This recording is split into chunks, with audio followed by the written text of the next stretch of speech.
नमस्कार साथियों, स्वागत है आप सभी का एक बार फिर अंकित इंस्पायर्स इंडिया पर। मैं हूं अंकित अवस्थी और आप हैं मेरे साथ में एक ऐसे सवाल पर जिक्र करने के लिए जिसे अब जैसे जैसे दिन बीतते जा रहे हैं ज्यादा गहराई से डिस्कस किया जा रहा है।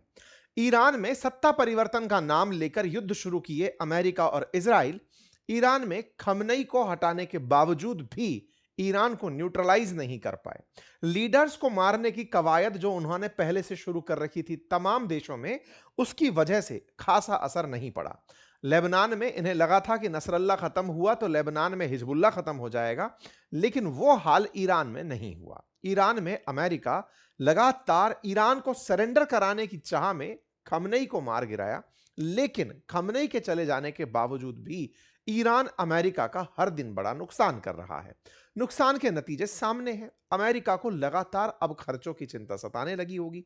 ऐसा इसलिए बोला जा रहा है क्योंकि ईरान ने जो तरीके अपनाए हैं वो बड़े ही रोचक हैं। उसने जो ड्रोन बनाए हैं वो शहीद ड्रोन हैं, नाम ही उनका शहीद रखा है। जो वन वे ड्रोन है, यानी कि एक बार एक बम बनाया, उसके पंख लगाए और पीछे मोटर फिक्स कर दी, अब वो बम उड़ने लगा है। एक बम चलाने के लिए आपको लॉन्चर की जरूरत पड़ती है, इन्हें वो भी जरूरत नहीं है। बम ही वो हैं जिनमें पंख लगे हैं और वो उड़ रहे हैं, इन्हें वो ड्रोन कहते हैं। इन ड्रोन्स के साथ सबसे बड़ी खासियत यह है कि ये बने ही मिसाइल की तरह फटने के लिए हैं।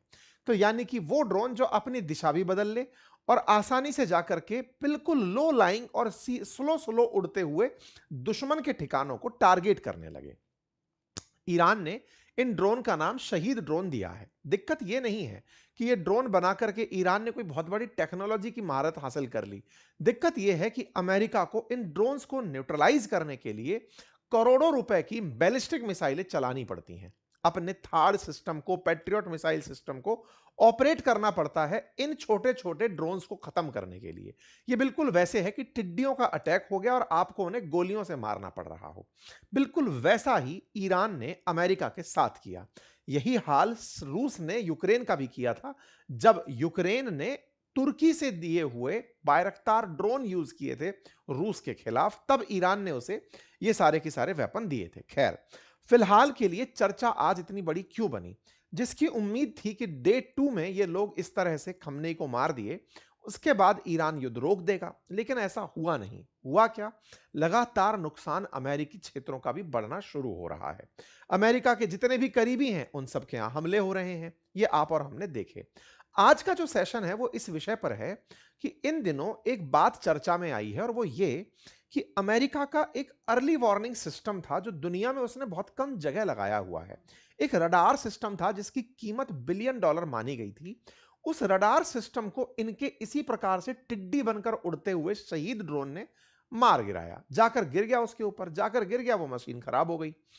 उसके खराब होने के अगले दिन ही अमेरिका के जितने भी बेसिस हैं या एम्बेसी या कॉन्सुलेट हैं मिडिल ईस्ट में, उन पर हमले होने शुरू हुए। यानी ईरान ने बड़े स्ट्रेटेजिकली पहले इनकी आंखें फोड़ी, उसके बाद जाकर के इनके आसपास के क्षेत्रों में हमले किए, थार्ड तक सिस्टम को न्यूट्रलाइज कर दिया। ये सारी चर्चाएं जब ज्यादा बड़ी होने लगती हैं तो चर्चा आती है बैक टू बैक ईरान में आए एक अर्थक्वेक की। ईरान में हाल ही में एक अर्थक्वेक ऑब्जर्व हुआ। एक ही क्षेत्र पर हुआ, 4.6 रिएक्टर स्केल का आया। न्यूज में तुरंत प्रभाव से खबर बनती है कि साहब कहीं ईरान ने न्यूक्लियर परीक्षण तो नहीं कर लिया। न्यूक्लियर परीक्षण जब होता है तो यह माना जाता है कि वहां पर अर्थक्वेक आता है। इससे पहले भी नतांज, जो इनका खास क्षेत्र है जहां पर ये न्यूक्लियर बम बनाते हैं, वहां पर भी न्यूक्लियर रिएक्टर की वजह से या फिर न्यूक्लियर बॉम्ब साइट के नजदीक पहले भी इस तरह का अर्थक्वेक देखा गया है। युद्ध के काल में आए इस अर्थक्वेक को तुरंत जोड़ा गया न्यूक्लियर टेस्ट से। तो अब कड़ियों को जोड़ते चलते हैं। नंबर 1, इनके पास जो सबसे कीमती रडार सिस्टम था अमेरिकियों का, जो अल उदैद एयरबेस कतर में तैनात था, उसे जाकर एक शहीद ड्रोन मारता है। उससे अगले दिन अमेरिकी ठिकानों पर हमले होते हैं। थार्ड सिस्टम तक को यूएई के अंदर न्यूट्रलाइज कर दिया जाता है। उसके बाद में अगले दिन फिर भूकंप आता है ईरान के अंदर। कहा जाता है कि न्यूक्लियर टेस्ट हो गया है। अब आखिरी सवाल ये कि अगर कुछ बड़ा ही करना है तो क्या उस न्यूक्लियर बॉम्ब को ले जाकर ये इजराइल पर गिराएगा या किसी और देश पर। तो देखिए यहीं से ही आज की कहानी बनती है कि इजराइल पर हमला करने की ईरानी नीति चल क्या रही है। चलिए तो आज के सेशन को शुरू करते हैं और आगे बढ़ते हैं, क्योंकि पटकथा में असली केंद्र बिंदु क्या है वो बता चुके हैं।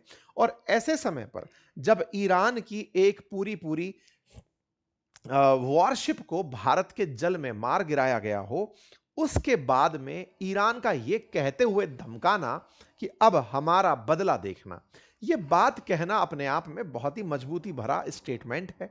देखने वाली बात यह है कि अमेरिका ने जिस तरह से सबमरीन लॉन्च करी, ओयो क्लास सबमरीन से अपना टॉर्पीडो लॉन्च किया, उस टॉर्पीडो से इन्होंने ईरान की जो वॉरशिप मार गिराई, उस वॉरशिप के कारण से ईरानियंस को जो झटका लगा है, उसका बदला वो कैसे लेंगे। साथियों, ये जो वीडियो मैंने अभी आपको चला के दिखाया, ये हमारे क्लास से मैंने एआई से बनाया था, आर्टिफिशियल इंटेलिजेंस से बनाया था, समझाने के लिए सिंबॉलिक की क्या घटना घटी थी। ये बहुत ही मतलब एक सिंगल प्रॉम्प्ट से बने हुए वीडियो हैं, आप इन्हें बहुत खूबसूरत भी बना सकते हैं।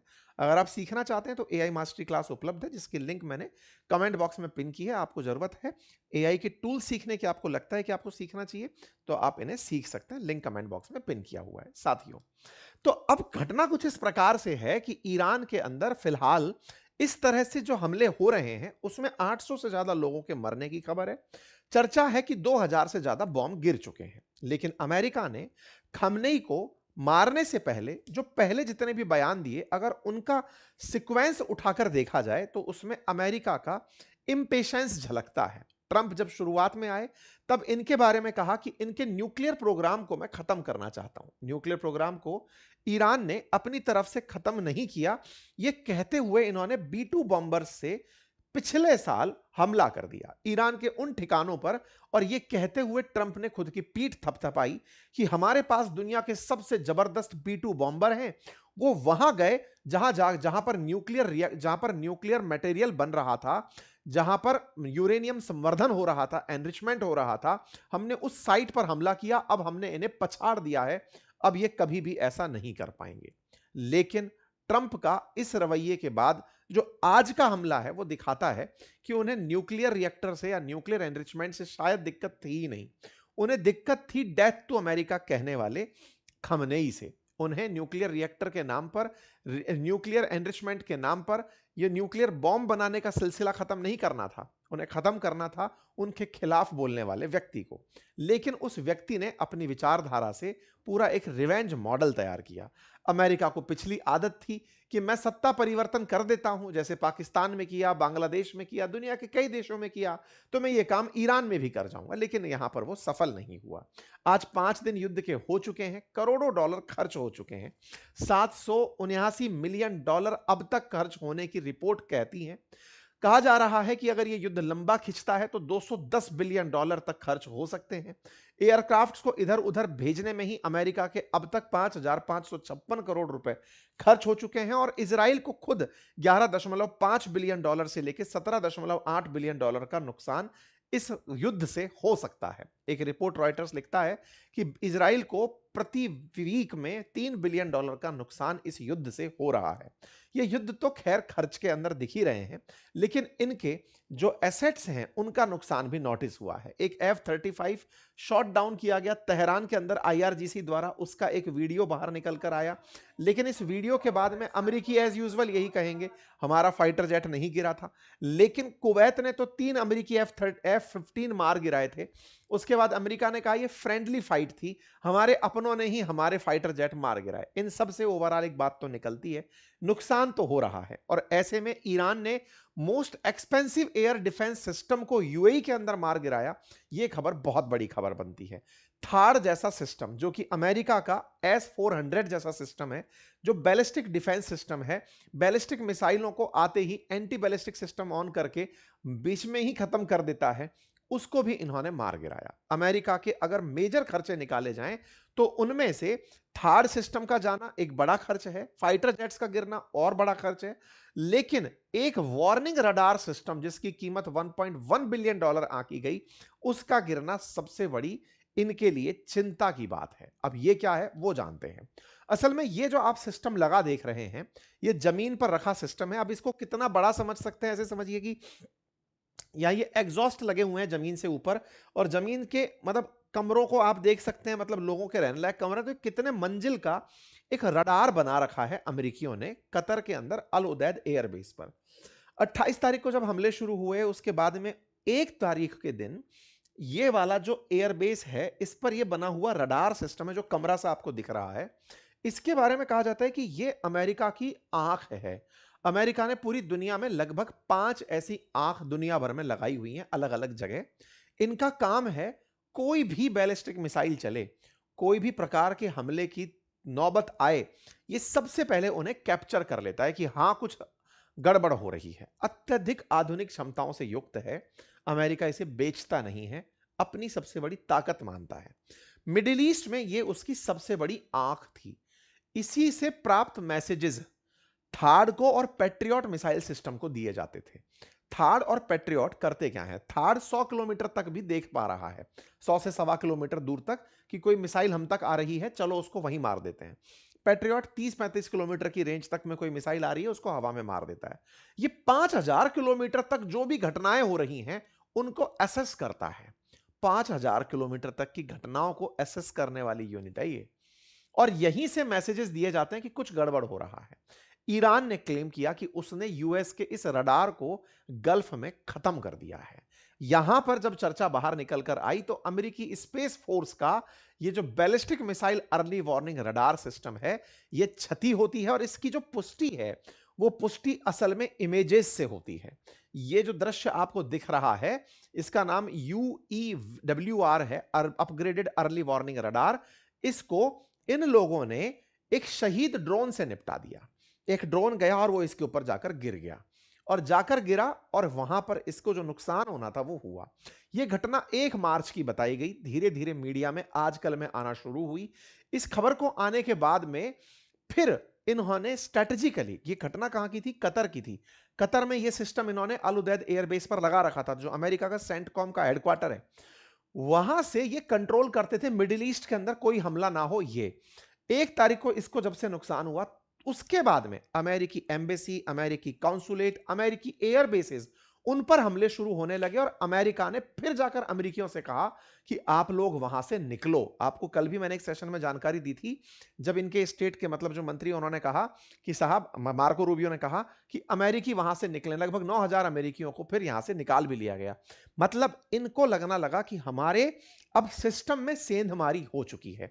ये वो सिस्टम है, और इस सिस्टम के ऊपर हमला हुआ। इसके दृश्य निकल कर आए कि भाई पहले ये था और बाद में ये था। तस्वीरें निकल कर आना शुरू हुई, सैटेलाइट इमेजेस निकल कर आना शुरू हुई। इसका मतलब ईरान ने बड़ा स्ट्रेटेजिकली इनको नुकसान पहुंचाने से पहले इनके रडार को नुकसान पहुंचाया था। ये हैं वो उड़ते हुए टिड्डे, जिनको मैं कह रहा हूं शहीद ड्रोन। ये उड़ रहे हैं। अब ईरान से निपटने के लिए अमेरिका, ये जो लॉन्च पैड है ना, लॉन्च पैड मतलब इनको उड़ाने के लिए भी कुछ नहीं है। जैसे बचपन में आप फूंक मार करके जो पतंग, वो नहीं मार देते, उड़ा देते थे, बिल्कुल वैसे ही एक स्टैंड पर खड़े हुए हैं, मोटर ऑन होती है और ये उड़ जाते हैं। इतने छोटू छोटू से, इनके पीछे जर्मन रिवर्स इंजीनियरिंग से बनी हुई मोटरें लगी हैं, पीछे पंखुड़ियां लगी हैं, बहुत ही धीरे धीरे उड़ते हुए आसानी से ये 2-2 हजार किलोमीटर की दूरी तक जाकर के मार आते हैं। 180 किलोमीटर प्रति घंटे की रफ्तार से उड़ते हैं। ये नहीं है कि मिग की स्पीड से उड़ रहे हैं, कि साहब राफेल की स्पीड से उड़ रहे हैं, कि साहब F-35, ना ना, आराम से उड़ रहे हैं, आराम से पंख की तरह उड़ते हुए जा रहे हैं। 180 किलोमीटर की कोई स्पीड नहीं होती है, मतलब गाड़ियां चल जाती हैं इतनी स्पीड पे। तो ये भाई सब ड्रोन को उड़ाते हैं आराम से। इनके रडार सिस्टम कैप्चर भी करते हैं और मारने के लिए मिसाइल भी चलाते हैं। तो ये एक एक बार में 500-500 फेंक के भेजते हैं कि लो तुम मारो। तुम्हारी एक्यूरेसी 100% हो नहीं सकती, 99% भी हुई तो 1% जाके नुकसान करेगा। तुम 99.99 भी करोगे तो भी मेरा एक तो जाके गिरेगा, और वो जाकर इनके अर्ली रडार पर जाकर गिर गया। तो कतर ने इसी के चलते, जब ये घटना घटी, उसी के बाद उसने कहा था कि सारी रेड लाइन तुम क्रॉस कर गए हो। वो जो रेड लाइन क्रॉस होने की घटना है, अगर आप पीछे चल के डॉट को जोड़ते जाते हैं, तो वो यहां से निकल कर आई थी। मैंने कल आपको जो सेशन में बताया था ना, ये इसका मतलब ईरान के पास स्ट्रेटजी थी पहले से कि उसे अमेरिका को कैसे चैलेंज देना है। खैर, अमेरिका, ईरान अपने आप को वैसे भी ताकतों से युक्त मानते हैं। आज की न्यूज बन रही है कि इन्होंने डूम्सडे बॉम्ब का परीक्षण कर लिया है, अमेरिका ने वो सब कर दिखाया है। ये इस चीज में पहले भी मैंने आपसे कहा है, नेवी नेवी हो या एयरफोर्स हो, उनके थ्रू फेंके जाने वाले बम गोलों में जब अमेरिकियों को मत चलना पड़े, मतलब चलना या दौड़ना ना पड़े, उन चीजों में ये बहुत आगे रहते हैं। फिजिकल फिटनेस इजरायली सैनिकों की बहुत अच्छी होती है। अमेरिका वाले अपने लोगों को लेकर परेड परेड कराना इनको अच्छा नहीं लगता, मतलब टेक्नोलॉजी है यार, करो आराम से, जो चल रहा है टेक्नोलॉजी से करेंगे। इसलिए एक बार याद भी होगा कि इनके किसी खास इवेंट के अंदर अमेरिकी सैनिकों का चलना मजाक का हिस्सा बना था, पर लोगों ने कहा कि भाई टेक्नोलॉजिया से चलते हैं ये लोग। खैर, फिलहाल के लिए अब इनके पास चैलेंज ये है कि कहीं ईरान इतना ना उकसा दिया जाए कि इसके पास न्यूक्लियर बम बनाने के लिए जो एनरिच्ड यूरेनियम रखा है उसे ये एनरिच कर ले जाए। अब ये क्या कहानी है? बोले रडार तो खत्म कर दिया। देखो क्या होता है, जैसे ये एक मिसाइल है ना, इस मिसाइल के ऊपर ये जो नॉब सी बनी हुई देख रहे हैं, इसको वॉर हेड कहते हैं। जितना भी मिसाइल चलने में दूरी तय करती है, उसकी पूरे शरीर में समझो फ्यूल भरा होता है। जैसे बचपन में अगर आपने कभी रॉकेट चलाए हो, तो रॉकेट चलाते समय, तो दिवाली के समय, तो रॉकेट के अंदर पूरा जो बुरादा है, वो जब बारूद आप उड़ाते हैं, आग लगती है, वो हाइट तक जाता है। ऐसे ही समझिए कि एक मिसाइल है, उस मिसाइल में मैक्सिमम सामान उसके बारूद का है। वो बारूद में आग है, वो उससे उड़ती जा रही है, जितना बढ़िया बारूद उतना दूर तक वो जा रही है। लेकिन बारूद उड़ा के तमाशे थोड़ी दिखाने हैं, असल में तो दुश्मन का नुकसान करना है। दुश्मन का नुकसान करने के लिए एक अलग से बॉम्ब पैक कर दिया जाता है, रास्ता उड़ाने के लिए अलग, और सिर पर अलग से कोई सामान बांध दिया जाता है, जिसे वॉरहेड कहते हैं। दिक्कत क्या है कि यदि ये न्यूक्लियर बॉम्ब बना भी ले, इनकी बैलिस्टिक मिसाइल सिस्टम में कई में सुपरसोनिक स्पीड भी ये लोग ले आए हैं। हाइपरसोनिक क्लेम करते हैं इजरायली लोग, सॉरी ईरान के लोग। अब सीन क्या है कि वॉर हेड में न्यूक्लियर बॉम्ब अगर बांध दिया जाए और उस बॉम्ब को उड़ा करके इजराइल पर फेंका जाए, कहानी क्या फंसती है कि बैलिस्टिक मिसाइल सिस्टम जब मारने जाती है तो पहले वो हवा में जाती है, ऊंचाई ट्रेवल करती है, बिल्कुल वैसे ही जैसे क्रिकेट खेलते समय खिलाड़ी बॉल को सीधा ना फेंक कर हवा में फेंकता है, यानी कि थोड़ा परवलयाकार पथ, पैराबॉलिक पथ बनाता है, ताकि दूर तक दूरी तय की जा सके। तो बैलिस्टिक मिसाइल के साथ दिक्कत क्या होती है, जब ये उड़ रही होती है ना, तब तक तो ठीक है, क्योंकि डेंस से लाइटर मीडियम के अंदर जा रही है, जलने का कोई डर नहीं होता वॉरहेड का। लेकिन आसमान में पहुंचकर जब वापस लौटने लगती है मारने के लिए, तो इसके टोपे पर, वॉर हेड पर आग लगने के चांसेस बन जाते हैं। आग लगने का चांस अगर हवा में बन गया और आपने यहां न्यूक्लियर बॉम्ब भर रखा है, तो वह न्यूक्लियर बॉम्ब हवा में ही फट गया, तो जिसके लिए भेजा था ना, वहां कुछ हो नहीं पाया। ईरान के बारे में यह कह रहे हैं कि इनके पास जो मिसाइलें हैं, उन मिसाइलों में अगर ये न्यूक्लियर बॉम्ब बना भी लेते हैं, तो वो बैलिस्टिक मिसाइल का परीक्षण अभी तक नहीं कर पाए जिससे गोला फेंका जाए। आप कहेंगे सर ये तो फालतू की बातें हैं, जो बम बनाएगा कोई तो ऐसी मिसाइल नहीं बना लेगा? बना लेगा। बम भी तो नहीं बना है अभी तक, बम नहीं बना है इसका क्या प्रमाण है? बन गया होता तो अब तक चल गया होता, ये कोई बात हुई क्या? बात यूं है कि अभी ईरान के अंदर एक रिएक्टर स्केल 4.5 तीव्रता का भूकंप आया है। भूकंप कब आते हैं? जब कोई सिस्मिक एक्टिविटी होती है, धरती में कंपन होता है। धरती में कंपन न्यूक्लियर बॉम्ब से पैदा किया जा सकता है। धरती के 10 किलोमीटर नीचे भूकंप का केंद्र अमेरिका ने नापा है कि आया है। ऐसे में कयास लगाए जा रहे हैं कि इन्होंने जो न्यूक्लियर फिजाइल मटेरियल है, जिससे नाभिकीय विखंडन होगा, बम बनेगा, यूरेनियम जो है, उसका एनरिचमेंट कर लिया है। ये आईएईए का मानना है कि ईरान के पास लगभग 450 किलोग्राम एनरिच्ड यूरेनियम है, जो 10 न्यूक्लियर बॉम्ब बनाने के लिए पर्याप्त है। फिर आप पूछेंगे फिर बना क्यों नहीं लेते? पर्याप्त है, पर्याप्त है क्या मतलब है? उसकी जो प्योरिटी है ना, वो अभी 60% है। 60% है तो बढ़ा लो, कितना चाहिए? 90% से ऊपर नेचुरल प्योरिटी चाहिए होती है एनरिच्ड यूरेनियम की। एनरिच का मतलब ही यही है, संवर्धित का मतलब ही ये है कि उसके अंदर जो यूरेनियम 92 235 जो आइसोटॉप है, उसका कंसंट्रेशन बढ़े और वो 90% पार कर जाए। वो पार कराने के लिए बहुत बड़ी बड़ी सेंट्रीफ्यूगल मशीनों की जरूरत पड़ती है। ये जहां सेंट्रीफ्यूगल मशीन चलाते हैं, जैसे नातांज में, वहीं पर अमेरिका निशाना मार देता है। ऐसे में पहाड़ों के भीतर जाकर के बहुत सारी टनल्स के अंदर इन्होंने इन एक्टिविटीज को किया है। सेंट्रीफ्यूगल मशीनों को IR4 IR6 के नाम से नॉमिनेट किया गया है। माना जा रहा है कि ईरान जब से उसके ऊपर पिछली बार वाला हमला हुआ, तब से उस 60 को 90% में बदलने की तैयारी में लगा है। हालांकि आसान काम नहीं है, लेकिन अगर वो हो गया तो न्यूक्लियर बॉम्ब बन गया। बिल्कुल कुछ वैसे ही खबर निकल कर आती है, निकल कर अल जजीरा पे आती है। 4.3 स्केल का, रिएक्टर मैग्नीट्यूड स्केल का भूकंप आता है। इस बात को इंडियन मीडिया उठाता है और जब उठता है तो खबर बनती है कि साहब ये भूकंप आया कहां है। चर्चा निकल कर आती है कि धरती से 10 किलोमीटर की गहराई में ईरान के अंदर, सदर्न ईरान में, सिटी ऑफ गैराश के अंदर, बिल्कुल मध्य में जहां पर डेजर्ट है, वहां पर इस तरह का भूकंप नोटिस हुआ है। कोई सिस्मिक एक्टिविटी अगर किसी पर्टिकुलर क्षेत्र में हो रही होती है तो डाउट यह किया जाता है कि यह किसी न्यूक्लियर टेस्ट का प्रमाण हो सकता है। यह बात खुद अमेरिका की जो साइंस ऑफ चेंजिंग वर्ल्ड है उसके द्वारा, जियोलॉजिकल सर्वे के द्वारा इसे कोट किया गया और यह 15 दिन के अंदर दूसरा भूकंप कंसीडर किया गया।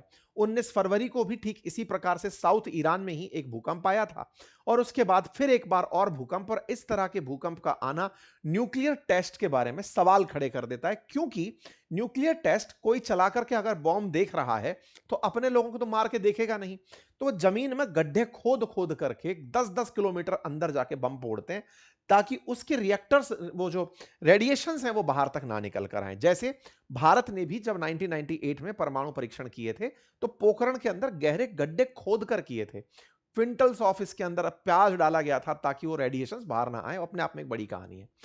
इस तरह की घटनाएं पहले भी रिपोर्ट की गई हैं ईरान के अंदर उन क्षेत्रों में जहां पर न्यूक्लियर फैसिलिटी है, जैसे नतांज। नतांज में भी ऐसे ही एक बार रिएक्टर स्केल पर झटके महसूस किए गए थे। इसीलिए कहते हैं कि ईरान ने न्यूक्लियर बॉम्ब बनाकर उनकी टेस्टिंग जारी रख रखी है। युद्ध के समय पर इस तरह की टेस्टिंग होना अपने आप में countdown to nuclear bomb consider किया जा रहा है। कहा जा रहा है कि ये अपने कन्वेंशनल डिटरेंस के कोलैप्स होने पर, कि भाई अब हम सरवाइव ही नहीं कर पा रहे हैं, चलो न्यूक्लियर बॉम्ब चला सकते हैं। 60% एनरिचमेंट है, उसको 90% तक बदलने के लिए लगातार मेहनत जारी है। जब अमेरिका बोला कि मैंने B2 बॉम्बर चला के इनके उन साइट्स को नुकसान पहुंचा दिया है जो फोर्दो के अंदर टनल कॉम्प्लेक्स था, असल में वो उसमें सरवाइव नहीं किया था। यूएस की ये बात फर्जी ही निकली थी, यूएस की स्ट्राइक का कोई फायदा नहीं निकला था। ईरान ने अपना 400 किलोग्राम यूरेनियम यहां से उठाकर कहीं और शिफ्ट कर दिया था। ईरान ने बकायदा एक शहर इस्फहान नाम से बसाया हुआ है, जो पूरा टनल का शहर है। आप इससे इस तरह समझिए कि गाजा के अंदर जिस तरह से हमास ने पूरा टनल बना रखा है, वो इजरायलियों का अपहरण करके कहां ले गया इजराइल नहीं ढूंढ पाया इतने सालों में, इतनी सी जगह में। अब हमास का गाइडेंस यहां से होता था, तो इन्हें भी पता होगा कि अमेरिका और इजराइल की जो असली कमी है वो ये है कि ये टनल नहीं खोद पाते। और ईरान का अगर डेमोग्राफी आप देखें तो ईरान में बहुत से पहाड़ हैं, जैसे अफगानिस्तान में है। पहाड़ों के नीचे अगर टनल खुदी हैं तो वहां पर मिसाइलों का असर नहीं होता। यही कारण है कि अमेरिका को अफगानिस्तान में तालिबान से हार के जाना पड़ा था। ईरान में भी उसी तरह से अनुभव लेकर के पहाड़ों के नीचे शहर बसाए हुए हैं।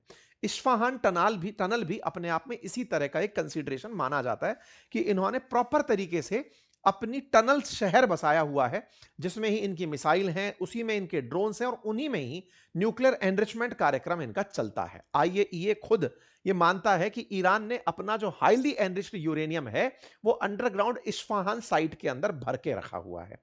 अब इस्फहान भी एक बहुत बड़ा क्षेत्र है, कहां ढूंढोगे और कहां पाओगे? 400 किलोग्राम में 4 डब्बे कहीं भी पैक करके रखे जा सकते हैं। ऐसे में अब बड़ा सवाल यह है कि किसी भी दिन इनका एनरिचमेंट पूरा हो तो ये बत्ती लगाकर फोड़ने की स्थिति में होंगे। ऐसे में वेपनाइजेशन गैप एक बड़ा गैप माना जा रहा है। मतलब कि भाई इस समय कोई हमको देख तो रहा नहीं है, बस हमारे पास वो बैलिस्टिक मिसाइल हो जिसके सिर पर हम बांधे, बंद करके एक मुट्ठी भर के न्यूक्लियर बॉम्ब और फेंक दें दुश्मन पर, तो हो गया कल्याण। तो ये वाली चीजें यहां पर फिलहाल के लिए निकल कर आ रही हैं। अब सवाल ये है कि साहब क्या ये न्यूक्लियर बॉम्ब बनाने की स्थिति में है? आईएईए क्या सोचता है? तमाम बातें ईरान हमेशा से लोगों को कहता आया है कि भाई मैं अपनी तरह से तैयारियों में हूं, इतना परसेंट मेरे पास एनरिच्ड है, तुम लोगों को डील करनी है तो कर लो। लेकिन ईरान इस साथ साथ रशिया के संपर्क में है अपने साइंटिस्ट्स को ट्रेनिंग दिलाने में कि मैं जल्दी से किस तरह एनरिचमेंट कर सकता हूं। रूस से जब इस बारे में पूछा गया कि सर ईरान की मदद करने आप क्यों नहीं आए, तो क्रेमलिन के अधिकारियों ने कहा कि ईरान ने हमें बुलाया ही नहीं, ईरान ने हमें कहा ही नहीं कि आप आइए। इसका रिवर्स मतलब निकलता है कि क्या ईरान रशिया को बुलाएगा तो वो आ जाएगा? ऐसा मैं क्यों कह रहा हूं, क्योंकि उसके पास ना बहुत ही जबरदस्त जिरकॉन जैसी मिसाइल है। इजराइल इसके पास है, रूस के पास। और ऐसे में वो बैलिस्टिक मिसाइल्स अगर वॉर हेड में न्यूक्लियर बॉम्ब में यूज कर ली गई तो इज़राइल के लिए एक बड़ा संकट खड़ा कर सकती हैं। ये सब कुछ ऐसी बातें हैं, जिन बातों के कयास लगाए जा रहे हैं, कनेक्ट किए जा रहे हैं डॉट्स को, कि कहीं इसके पीछे कुछ इस तरह की कहानी तो नहीं लिखी जा रही है। कुल मिलाकर के रूस ईरान के साथ है, ये बात इससे पता चलती है कि इनके साइंटिस्ट वहां जाकर ट्रेनिंग ले रहे हैं। ईरान ने अभी तक हमसे मदद नहीं मांगी, ये रूस का बयान है। इससे एक चीज तो निकल कर आती है कि कहीं ना कहीं एक सॉफ्ट कॉर्नर जैसी व्यवस्था तो बनी है। ईरान कुछ बड़ा कर सकता है, यह इसलिए भी कहा जा रहा है क्योंकि आज जब इनका जहाज डुबोया गया, उस समय पर, मतलब कल का जहाज डूबा था, उस समय पर ईरान ने जो धमकी दी थी, वो धमकी के मायने निकाले जाने शुरू हो रहे हैं। आप लोग कैसे देखते हैं इस बात को, जरूर कमेंट बॉक्स में बताइएगा। बाकी आज हमने इसी पूरी घटना को अपने एक वीडियो के माध्यम से बताया था कि ईरान का जो नेवल वॉरशिप था, वो सबमरीन जो ओयो क्लास की थी, उसके टॉर्पिडो से जब इसको टारगेट किया गया था तो स्थितियां कैसी बनी थी, वो हमने आपको आज वीडियो बनाकर दिखाई थी। ये वीडियो मैंने अपनी इस एआई मास्टरी क्लास के अंदर बनाना सिखाया है। अगर आप भी चाहें तो इसे ज्वाइन कर सकते हैं, लिंक कमेंट बॉक्स में पिन है। फिलहाल के लिए इतना ही। अपना ख्याल रखें। बहुत बहुत धन्यवाद।